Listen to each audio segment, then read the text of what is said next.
Ladies and gentlemen, this is Intervlog. I say this is Intervlog, and I am here once more. I am here because there are two informations I have for you, and they are very important. It is about what happened in Burkina Faso on June 12th, 2024, and what happened after that as well. These are the reasons. During the June 12, 2024, there was a rumor that some military officials in Burkina Faso tried to overthrow Ibrahim Traore. Ibrahim Traore himself has come out to debunk that rumor that there is no army mutiny. Mutiny in military means disobedience, or another group fighting another group, or one group fighting the other group. You can also call mutiny a group trying to overthrow the government. Then Ibrahim Traore came out to say that there was no mutiny in Burkina Faso. That what happened that day was a rocket that was fired.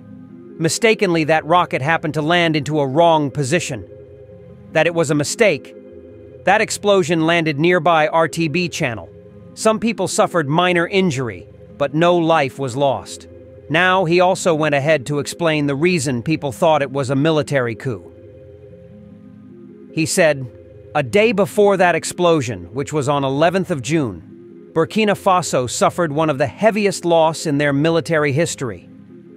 That on 11th of June, about 100 soldiers lost their life far away in a border near Niger. And on 12th, there was an explosion near to the government house, which was a mistake, and that caused those speculation that there is a mutiny in Burkina Faso, that there is no army mutiny anywhere in Burkina Faso, that Burkina Faso soldiers are united. Burkina Faso junta leader denies reports of army mutiny. Burkina Faso's military leader, Ibrahim Traore, appeared on national TV on Thursday to deny reports of mutiny within the army following an attack by al-Qaeda-linked insurgents that took lives of over 100 soldiers near the border with Niger. Commenting for the first time since the assault, Traore did not address a claim of responsibility by an al-Qaeda-linked group, but said Burkina Faso had launched an operation after the attack and sent reinforcement troops.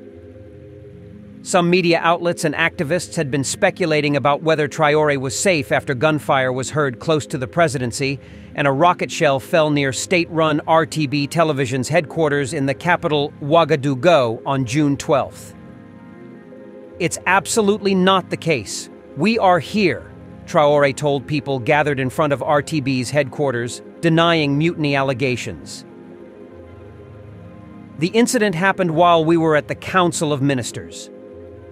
He said a rocket was launched into RTB's courtyard by mistake by those who were there to protect the TV channel's staff, adding that no life was lost, although some were injured. But the second information I brought to you is much more important than this one, even when this one is good, because it tells us that there is peace and unity among the Burkina Faso soldiers. But the second one is the one that marveled us.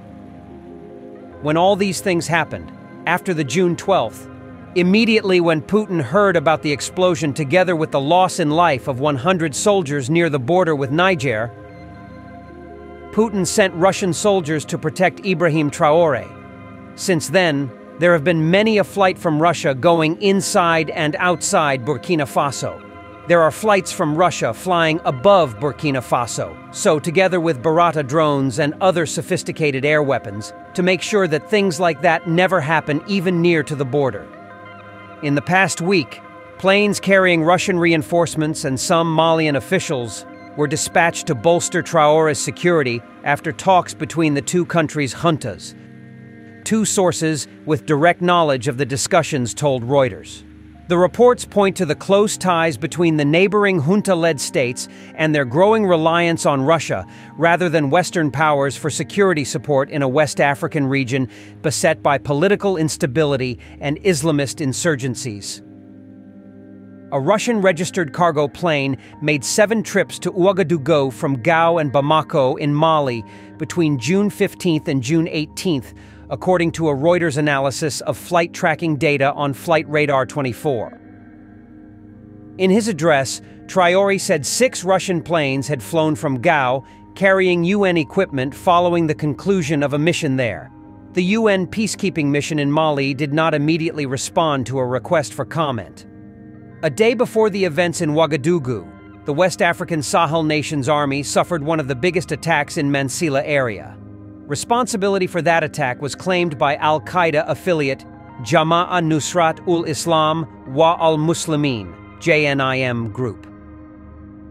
The site intelligence group quoted a JNIM statement as saying that fighters stormed a military post in the town where they took lives of 107 soldiers and took control of the site. Right now in Burkina Faso, Russia aeroplane, warplane, cargo plane are hovering on the air of Burkina Faso, either for delivering of equipment or for support from in the United Nations, or for war, or for protection from attack sponsored by some neighboring countries to destabilize what Ibrahim Traore is doing in Burkina Faso. That is what friendship is all about. Russia is really prepared to protect Ibrahim Traore in all reason, and that is beautiful. If not because of Russia, the attack sponsored by some neighboring countries in Burkina Faso to destabilize Ibrahim Traore's efforts would have caused Ibrahim Traore a lot of damages. But Russia has come for protection and for peace in the Sahel region. From February 2024, Russia began deploying troops to Burkina Faso. On February 16, about 100 Russian military personnel reached capital Ouagadougou, and 200 more would be deployed next to the West African country, Russian African Corps channel reports on Telegram. A contingent of Russian military personnel has flown into Burkina Faso's capital, Ouagadougou, in what appeared to be the first significant deployment of Russian troops to the West African country, two foreign security sources said. The foreign sources in Ouagadougou did not have further details on the apparent deployment.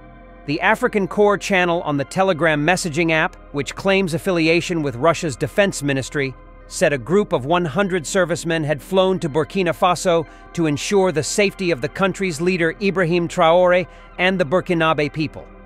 A further 200 would be deployed in the near future, it said on Wednesday. The Russian Defense Ministry did not reply to a request for comment. Photos posted to Telegram by African Initiative, a pro-Kremlin Russian news agency that covers African affairs, showed men in army fatigues unloading equipment from a plane with a Russian flag and a blurred number on its tail.